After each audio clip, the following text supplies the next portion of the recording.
Imagine landing on Mars, a triumph for humanity. But the real challenge isn't getting there, it's getting back. To return, a rocket must launch from the surface, accelerating with immense speed. But physics is a harsh accountant. The laws of nature keep strict records. The Tsiolkovsky rocket equation dictates that every kilogram of fuel has weight. To lift that fuel, you need even more fuel, creating a brutal cycle of increasing mass. This is why returning from the red planet is one of science's greatest puzzles. In everyday life, we never deal with this problem. When you drive across a country in a car, you simply stop at a gas station when your tank runs low. The fuel station stays on the ground. You don't carry it with you. Space travel offers no such luxury. There are no gas stations floating between planets. Every drop of fuel required for a journey must be launched from the surface of a planet, carried through space, and used carefully. And the relationship between fuel and speed isn't linear, it's exponential. If you want a rocket to go a little faster, you don't just need a little more fuel, you need dramatically more fuel. The amount rises like a wall. This is why rockets are mostly fuel tanks. In many cases, about 90% of a rocket's total mass is propellant. Only a tiny fraction is the spacecraft itself, and an even smaller fraction is the humans riding inside it. Now consider the challenge of Mars. Mars might seem like an easier place to leave than Earth. After all, the planet is smaller. Its gravity is only about 38% of Earth's gravity. If you were standing on Mars, you could jump higher and feel lighter. At first glance, escaping Mars should be simple, but hidden within the physics of rocketry is a subtle problem, a kind of invisible trap waiting inside the equations. Because when you begin calculating what it takes to leave Mars, you discover something surprising.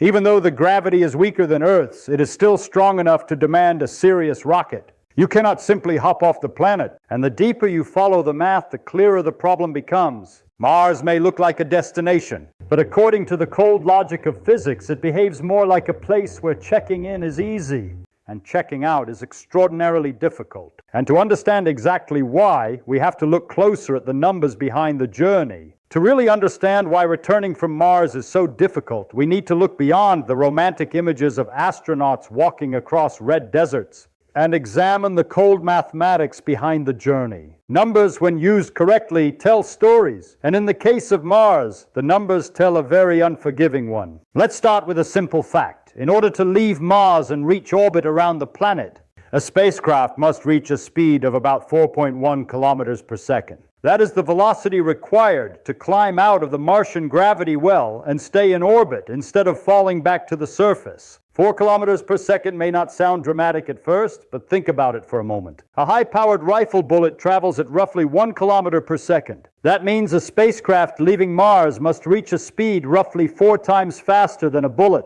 And reaching that speed requires a lot of fuel. Suppose we want to bring 3 astronauts home from Mars. They will need a crew capsule, life support, and supplies for the long journey back to Earth. Even if we design everything to be extremely lightweight, the total payload might weigh around 5 tons. 5 tons may not seem enormous by rocket standards, but that's only the payload. To lift those 5 tons off Mars, we need a rocket large enough for the thrust and fuel. Once engineers start doing the calculations, the numbers quickly grow. A rocket for that payload might need to weigh 30 to 40 tons when fully fueled. Now we encounter the next problem. That 40-ton rocket cannot magically appear on Mars. It has to be delivered there. Landing heavy objects on Mars is a massive challenge. The atmosphere causes dangerous heating, but is far too thin for parachutes alone. It's only 1% as dense as Earth's. Parachutes are like tissue paper for a freight train. Lander must use heat shields, parachutes, and powerful retro rockets to slow down. Those retro rockets burn fuel, so now the problem expands again. To safely land 40 tons, engineers might need to deliver 80 tons to Mars orbit. And delivering 80 tons to Mars orbit requires launching even more mass from Earth. This is the exponential nature of the rocket equation. Every stage multiplies the mass. To return just 1 kilogram of rock, you might need to launch 300 kilograms. That means the system operates with a ratio of roughly 300 to 1. Imagine burning 300 gallons of fuel just to back out of your driveway. Yet this is the energy cost of interplanetary travel. And the challenges don't stop there. Efficient fuels like liquid oxygen or methane must be kept extremely cold. If they warm up, they boil into gas and escape. In other words, the fuel slowly disappears. The fuel slowly disappears. Now consider the timeline of a Mars mission. The trip from Earth to Mars takes about 7 months. Once astronauts arrive, they cannot immediately return. They must wait for the planets to align again in a favorable position for the journey home. That waiting period can last over a year and a half. So the return rocket sitting on the Martian surface might have to remain there for 2 full years, exposed to dust storms, radiation, and constant temperature swings. During the day, sunlight warms the surface. At night, temperatures drop dramatically. The vehicle experiences repeated cycles of heating and freezing. Imagine leaving your car parked in the middle of a desert for 2 years and then expecting it to start perfectly on the first try. But the Mars Ascent vehicle isn't a simple car engine. It is a delicate machine filled with cryogenic propellants and complex electronics. If the fuel slowly evaporates, the rocket cannot launch. If valves freeze or clog with dust, the rocket cannot launch. If radiation damages critical computer systems, the rocket cannot launch. And if the rocket cannot launch, the astronauts remain on Mars. This is why engineers often say that sending humans to Mars is not the hardest part. The hardest part is making sure they can come home. When engineers first began studying the challenge of returning from Mars, many reached an uncomfortable conclusion. If you try to bring every kilogram of fuel needed for the return trip all the way from Earth, the rocket becomes absurdly large. The mass grows so quickly that the mission begins to resemble a pyramid of fuel stacked on top of more fuel, just to lift a tiny spacecraft carrying a few astronauts. Eventually, the math reaches a breaking point. At that point, a reasonable scientist might step back from the chalkboard and say something simple: this approach doesn't work. The backpack is simply too heavy to carry. But in science, impossible problems sometimes contain hidden loopholes. The trick is to stop looking at the problem in the usual way. If carrying the fuel from Earth makes the rocket too heavy, then perhaps the solution is not to carry the fuel at all. Instead, what if the fuel could be made on Mars? This idea completely changes the strategy of the mission. Instead of treating Mars like a remote campsite where astronauts must bring everything with them, it treats Mars as a place where resources can be used. In other words, astronauts would not travel as tourists. They would arrive as industrial pioneers. The concept has a technical name: in situ resource utilization, often shortened to ISRU. The phrase sounds complicated, but the meaning is straightforward. It simply means using the materials that already exist on another planet to produce the things you need. When scientists began examining Mars more carefully, they realized something surprising. The thin atmosphere of Mars, although hostile to humans, is actually made mostly of carbon dioxide. About 95% of the Martian atmosphere consists of CO2. Carbon dioxide contains 2 very important ingredients: carbon and oxygen. Those elements can be used to create rocket fuel. But there is another ingredient needed for the chemical process: hydrogen. If you combine carbon dioxide with hydrogen under the right conditions, something remarkable happens. The atoms rearrange themselves, producing methane and water. This reaction is known as the Sabatier reaction, named after the French chemist Paul Sabatier, who discovered it more than a century ago.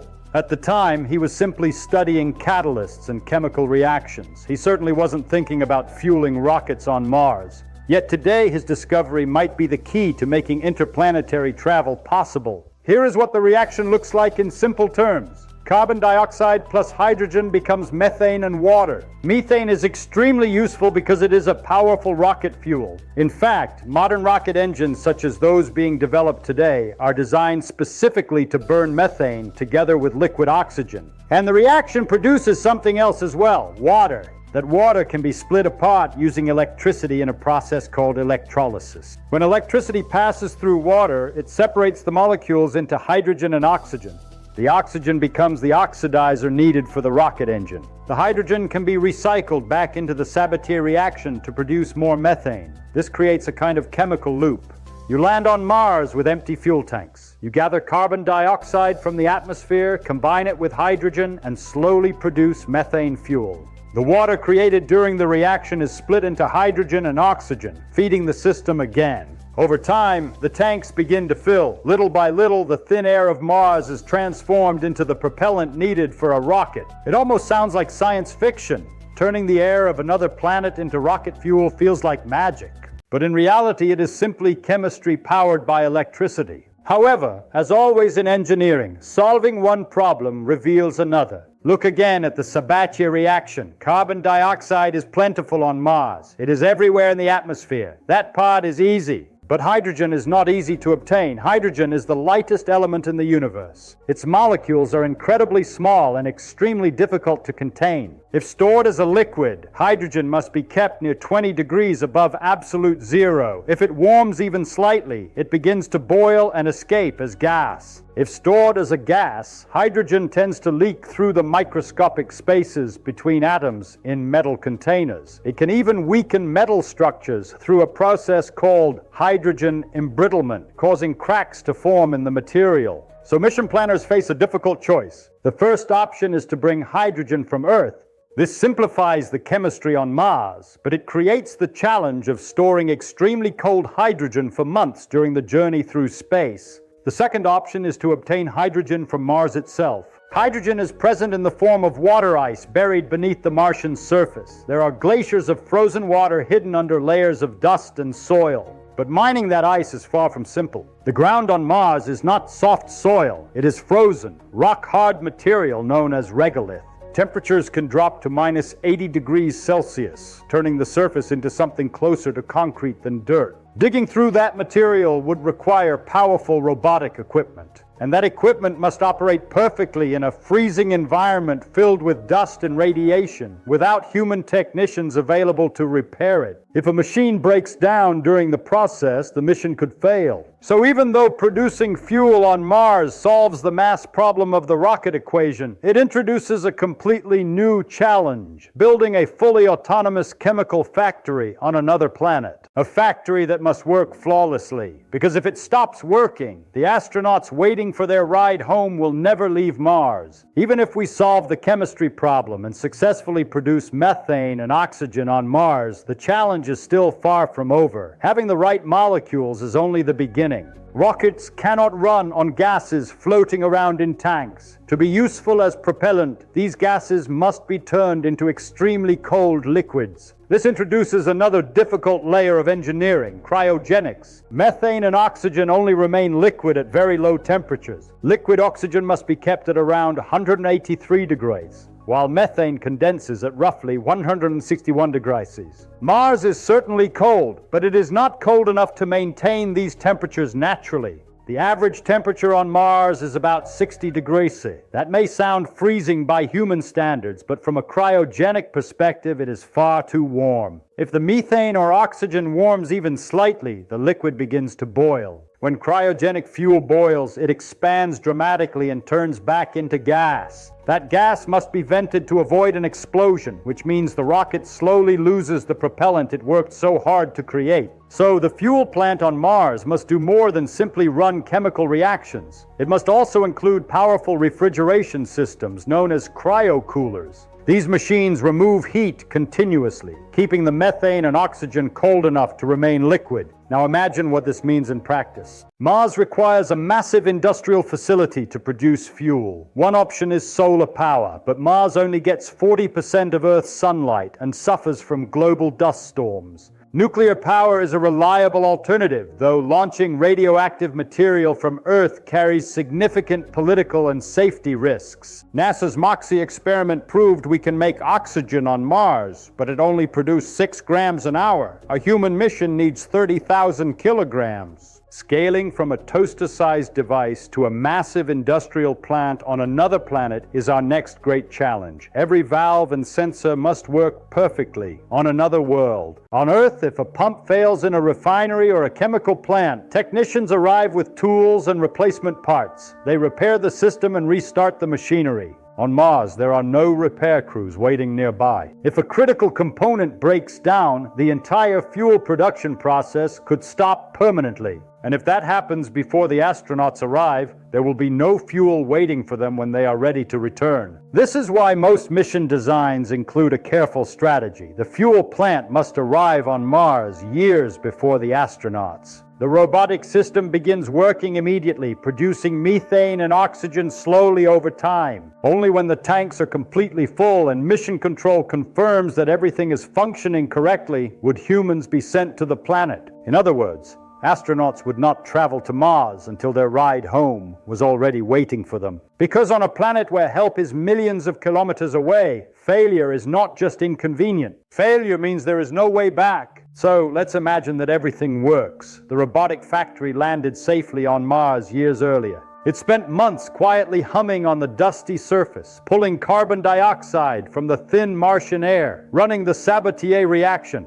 splitting water and slowly filling its tanks with methane and oxygen. The cryogenic systems kept the propellants cold, the pumps kept running, and the solar panels, or perhaps a small nuclear reactor, supplied enough energy to keep the entire system alive. By the time the astronauts arrive, a fully fueled rocket is waiting for them. Now comes the next challenge, launching from Mars. On Earth, rocket launches are carefully orchestrated events supported by enormous infrastructure. At places like Cape Canaveral, rockets stand on reinforced concrete pads connected to massive support structures. Beneath the rocket sits something called a flame trench, a deep channel that directs the intense exhaust away from the vehicle. This structure is essential because rocket engines produce enormous amounts of energy. When the engines ignite, they release a violent plume of superheated gas moving faster than the speed of sound. The exhaust does not simply produce noise, it generates powerful acoustic shock waves.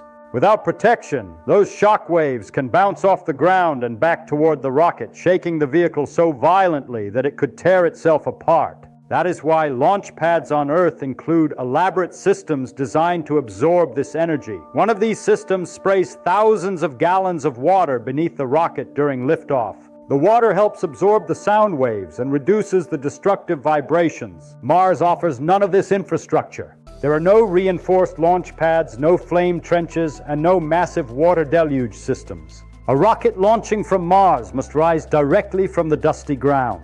To understand the scale of this challenge, let's picture the situation in detail. The Mars ascent vehicle stands on its landing legs, resting on a surface made of loose dust and rock. When the engines ignite, the exhaust slams directly into the ground beneath it. Dust explodes outward in every direction. Small rocks become dangerous projectiles, blasted away by the force of the engine plume. At the same time, powerful acoustic waves reflect off the surface and strike the underside of the rocket. Engineers must design the vehicle to survive this violent environment while remaining lightweight enough to reach orbit. The landing legs must be strong enough to support the rocket during launch, yet light enough not to add unnecessary mass. The engines must avoid digging a crater beneath the vehicle that could destabilize it during liftoff. Every detail must be calculated carefully. Once the rocket lifts off, the next challenge appears almost immediately: the Martian atmosphere. Although Mars has a very thin atmosphere, less than 1% as dense as Earth's, it still affects a rocket traveling at high speed. As the vehicle accelerates through the atmosphere, it experiences a moment called maximum dynamic pressure, often referred to as max Q. During this phase, aerodynamic forces push against the rocket's structure with significant intensity. Engineers must design the vehicle to withstand these stresses without adding too much weight. On Earth, rockets often throttle their engines down temporarily during this stage to reduce stress on the structure. On Mars, the rocket cannot afford to waste time or fuel. It must accelerate efficiently to reach orbital velocity. And Mars adds one more complication. The atmosphere carries fine dust particles. Martian dust is extremely small, almost like powder, and many of the particles are electrically charged. When winds sweep across the surface, these particles rub together and build up static electricity. During dust storms, the atmosphere can become filled with charged particles capable of producing electrical discharges.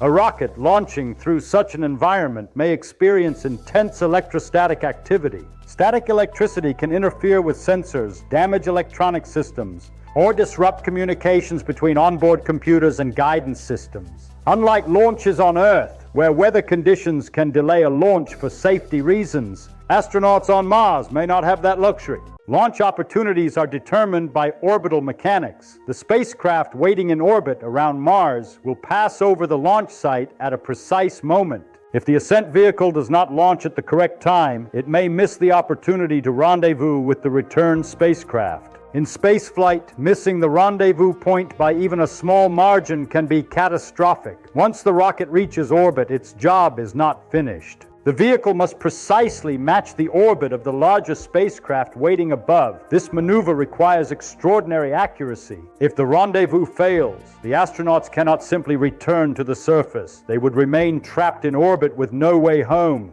The journey back to Earth is controlled by the motion of the planets. Earth travels faster, while Mars moves more slowly in a wider orbit. That alignment happens only once every 26 months. If the astronauts finish their work and the window is closed, they cannot leave. Timing controls everything in interplanetary travel. Success requires surviving the launch and respecting the clock of the cosmos. They must wait for the planets to move into the proper alignment again. That waiting period can last more than a year and a half. This means a Mars mission is not a quick expedition. Even the shortest realistic missions last close to 3 years from departure to return. During this long journey, astronauts face another challenge that cannot be solved by engineering alone: the human body itself. The human body evolved under Earth's gravity. When gravity disappears for long periods, the body begins to change. Bones gradually lose calcium, becoming weaker and more fragile. Muscles shrink because they no longer need to support body weight. Astronauts on the International Space Station already experience this problem, even after only a few months. A Mars mission would expose astronauts to many months of microgravity during the journey between planets. Even with exercise machines and strict training routines, some physical changes cannot be fully prevented. The heart, for example, becomes slightly weaker because it no longer has to pump blood against gravity. Fluids shift upward in the body, causing pressure changes that can affect vision. Some astronauts return from space with altered eyesight due to swelling around the optic nerve. But the greatest invisible threat of deep space is radiation. Earth is protected by a powerful magnetic field that shields us from many high-energy particles coming from the sun and from distant cosmic events. Outside this protective bubble, astronauts are exposed to galactic cosmic rays, particles traveling at nearly the speed of light that can pass through spacecraft walls and damage human cells. When these particles strike the body, they can break DNA strands and increase the risk of cancer. Over the course of a 3-year mission, astronauts may receive radiation doses far greater than anything experienced on Earth. Then there is the psychological challenge. A Mars crew would live inside a confined spacecraft for months, surrounded by the same small group of people, with no possibility of immediate rescue. Communication with Earth would be delayed by up to 20 minutes each way, meaning real-time conversations are impossible. If a serious problem occurs, the crew must solve it themselves. And yet, despite all these obstacles, the rocket equation, the fuel problem, the engineering challenges, the biological risks, and the psychological strain, humanity continues to pursue the dream of reaching Mars. Because exploration has always been part of who we are. Returning from Mars may be one of the most difficult problems in the entire solar system, but history shows that humans rarely stop when faced with difficult puzzles. Every generation solves problems that once seemed impossible. And somewhere, perhaps in a classroom right now, a future engineer or scientist is already imagining the breakthrough that will finally make the journey to Mars and the journey back possible.